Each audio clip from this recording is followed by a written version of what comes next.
को मेरी ओर से शालोम। मैं विश्वास करती हूँ आप खुदा में खुश हो, आनंदित हो। खुदावन आपकी सलामती करे। आज का दिन आपके लिए मुबारक हो। आमीन।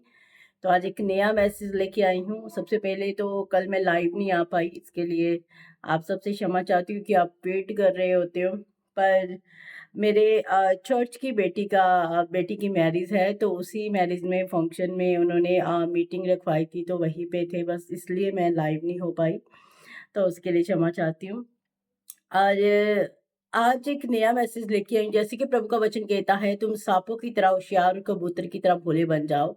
और परमेश्वर का कलाम एक तरफ कहता है जागते रहो। अब जागना क्यों है, हमेशा कैसे जागेंगे? अब ये बात तो सीखना, बहुत छोटा सा मैसेज जो आप लोगों के लिए लेके आई हूँ कि प्रभु का वचन क्या कहता है, जागते रहने का मतलब क्या है। अब बहुत सारे लोग आके सवाल करते हैं, सिस्टर जी क्या हम 24 घंटे जागते रहें, क्या हम सोए नहीं, क्या हम ऐसा क्या रात को भी उठ के बैठे रहे, प्रार्थना करते रहे, नींद कब लेंगे? तो आज मैं यही बात आपको बताना चाहती हूँ कि जागते रहो का मतलब क्या है, कि परमेश्वर आपको क्या समझाना चाहते हैं, परमेश्वर आपसे क्या बात करना चाहते हैं, आज मैं यही बताने वाली हूँ। जैसे कि लिखा है, सांपों की तरह होशियार बन जाओ। अब हमें होशियारी कहाँ पे लेके आनी है? अब हमें होशियारी शैतान के आगे लेके आनी है। शैतान की प्लानिंग को समझना है, शैतान की योजना जो हमारे खिलाफ बनी है उसके लिए समझना है, और उसकी योजनाओं को असफल करना है हमें। हालेलुया। समझ आ रही है आपको? इसीलिए वचन कहता है, सांपों की तरह होशियार और कबूतर के मानित भोले बन जाओ। तो ये वचन कहता है, ये मैं नहीं कह रही हूँ, वचन कहता है, तो वचन के अनुसार ही हमें चलना है। तो आज मैं छोटा सा एक मैसेज लेके आई हूँ। पहला पत्रस उसका उसका 5 अध्याय उसकी 8 आयत में लिखा है। पहला पत्रस उसका 5 उसकी 8 में लिखा। अगर आपके पास इस समय बाइबल है तो आप अपनी बाइबल को ले सकते हो। बाइबल में लिखा है, सचेत हो और जागते रहो। मतलब अलर्ट रहो। सचेत मतलब अलर्ट रहो और जागते रहो। अब जागने का मतलब क्या है? सचेत का मतलब तो चलो आप समझ रहे हो कि हाँ, हमें होशियार रहना है, हमें तेज रहना है, हमें एक्टिव रहना है हमेशा प्रभु में, हमें ढीले नहीं पड़ना है, क्योंकि वचन कहता है अपने घुटनों को तगड़ा करो और घुटनों के बल आके प्रभु के आगे प्रार्थना करो। तो यही मतलब है कि सचेत रहो। सचेत रहने का मतलब है अलर्ट रहो। शैतान की योजनाओं को समझो, शैतान की प्लानिंग को समझो, शैतान के हथियारों को समझो। परमेश्वर का कलाम ये कहता है, और आप समझेंगे और आप उसकी योजना को जब समझ पाएंगे तो आप उसकी योजना को कैंसिल भी कर पाओगे। Hallelujah, praise the Lord. यहाँ पे लिखा सचेत और जागते रहो। जागने का मतलब समझाने वाली, जागने का मतलब ये नहीं है आप सारी सारी रात उठ के बैठ जाओ। अब सारी सारी रात उठ के बैठ के आप प्रार्थना करते रहो। आपको कोई नींद नहीं लेनी है, आपको सोना नहीं है। आपको परमेश्वर का कलाम कहता है, स्पिरिट में आपको हमेशा जागते रहना है। स्पिरिट में, आत्मा में आपको जागते रहना। आपकी आत्मा सोनी नहीं चाहिए। आपकी आत्मा, आपकी स्पिरिट हमेशा जागती रहे, क्योंकि शैतान कब आपके ऊपर हमला कर दे ये कोई पता नहीं है। और अगर आपकी स्पिरिट जाग रही है, अगर आप स्पिरिट में प्रेयर कर रही हो, अगर आप स्पिरिट में हो, तो आप शैतान का सामना उस समय कर सकते हो। आमीन, हालेलुया। है तो छोटा सा मैसेज, पर बहुत ही सीखने वाला मैसेज है। हम क्या करते हैं, हम दिन में एक बार प्रार्थना करते हैं, एक टाइम प्रार्थना करते हैं और प्रार्थना करके हट जाते हैं, बाद अपने कामों में लग जाते हैं, इधर उधर लग जाते हैं, तो बस खत्म हो जाता है।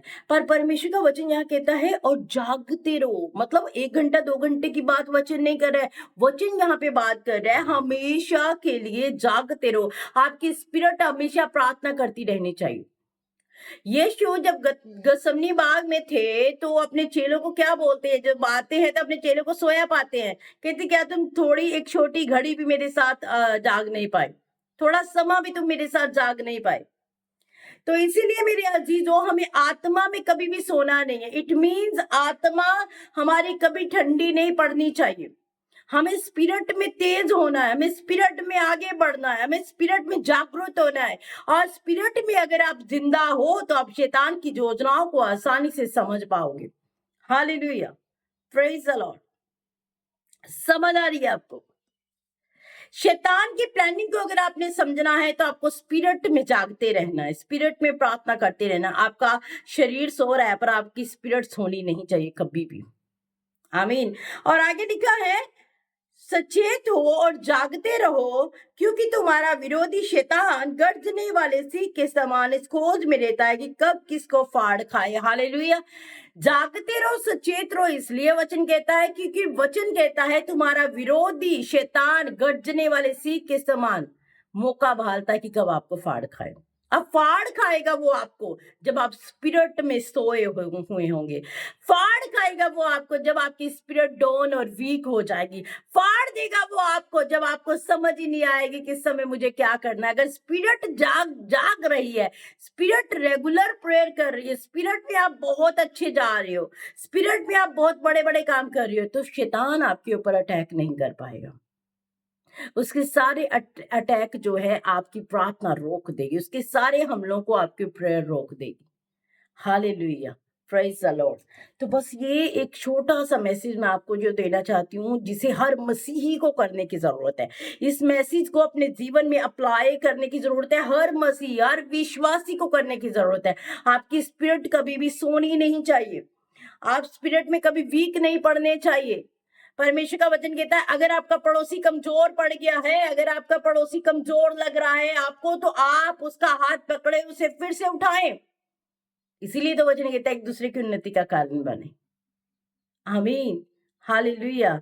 तो आपको ये चीज जरूरी करनी है, ये विश्वासियों के लिए बहुत जरूरी है। चाहे बच्चे हैं, चाहे बड़े हैं, चाहे बुजुर्ग, ये हर विश्वासी के लिए कलाम है, हर विश्वासी के लिए ये वचन है। आई होप आप समझ पा रहे हो, इसे समझ पा रहे हो। हमेशा दुआ में लगे रहे, आपकी स्पिरिट हमेशा जागती रहनी चाहिए, ताकि आपकी स्पिरिट, अब शैतान क्या है? स्पिरिट है, वो कोई इंसान नहीं है, वो स्पिरिट है। अब स्पिरिट से फाइट कर सकती है। हम इंसानों से बैर नहीं करते, इंसान हमारा विरोधी नहीं है, इंसान हमारा दुश्मन नहीं है, दुश्मन है वो शैतान है। और शैतान एक स्पिरिट है। स्पिरिट से हमला करने के लिए हमारी स्पिरिट को तेज होना पड़ेगा। उस डेवल से उसकी योजनाओं से बचने के लिए हमारे हमारे अंदर जो स्पिरिट, पवित्र आत्मा हमें जो दिया है, वो वर्क करना होना चाहिए कि हम कितना वर्कआउट कर रहे हैं प्रभु के राज्य में, प्रभु के कार्य के लिए। आमीन। तो शैतान आपके आगे से भाग जाएगा जब आपकी स्पिरिट जाग रही होगी, जब आपकी स्पिरिट प्रार्थना में लगी रहेगी, जब आपकी स्पिरिट हमेशा जागती हुई मिलेगी, तो शैतान आपके आगे से भाग जाएगा। आमीन, हालेलुया। तो ये बड़ी प्लानिंग है, जो जैसे हम शैतान के हर हथियार को तोड़ सकते हैं, जिससे शैतान के हर एक हिस्से से हम बच सकते हैं। मेरे चर्च में बच्चे पूछते रहते हैं कि पास्टर जी कैसे पता चलता है कि ये शैतान की आवाज है, ये परमेश्वर की आवाज है। तो मैं आपको भी बताना चाहती हूँ, मैंने उन्हें भी सिखाया, मैं आपको भी बताना चाहती हूँ कि जो परमेश्वर की आवाज होती है, सबसे पहले मैं परमेश्वर की आवाज के बारे में बताऊंगी। जो परमेश्वर की आवाज होती है बहुत ही सॉफ्ट होती है, बहुत ही धीरे से आती है, और अगर वो बात आपके लिए अच्छी नहीं भी है तो भी आपको टेंशन नहीं देगी। वो बात आपकी जिंदगी में बर्डन नहीं, आपको लगेगा आई है, चली जाएगी, मेरा परमेश्वर करेगा। पर जो शैतान की आवाज होती है, वो आपके लिए चाहे अच्छा ही हो, आपको स्ट्रेस दे जाएगी, वो बात आपको टेंशन दे जाएगी वो बात। इसलिए दोनों आवाजों को पहचाने, कौन सी परमेश्वर की ओर से, कौन सी शैतान की ओर से। जो शैतान की ओर से उसे अनसुना करें, परमेश्वर के आगे उस प्रार्थना को रखें, उस बात को रखें। तो इस मैसेज को यहीं पे करते खत्म। जैसे आपको पता है संडे सर्विस है, आप सब भी रेडी होंगे खुदा के कलाम के लिए, खुदा के वचन के लिए, उसकी महिमा के लिए, और मैं भी रेडी हूँ। बस थोड़े समय में मैं निकलने वाली हूँ चर्च के लिए। तो खुदा अपना आज का दिन आपके लिए बहुत मुबारक हो, और ये वचन आपके, आपके परिवार और आपके बच्चों के जीवन में बहुत सारा फल लेके आए। आमीन। God bless you. सबको मेरी ओर से जय मसीह की। मिलते हैं कल सुबह एक नए मैसेज के साथ। जय मसीह की।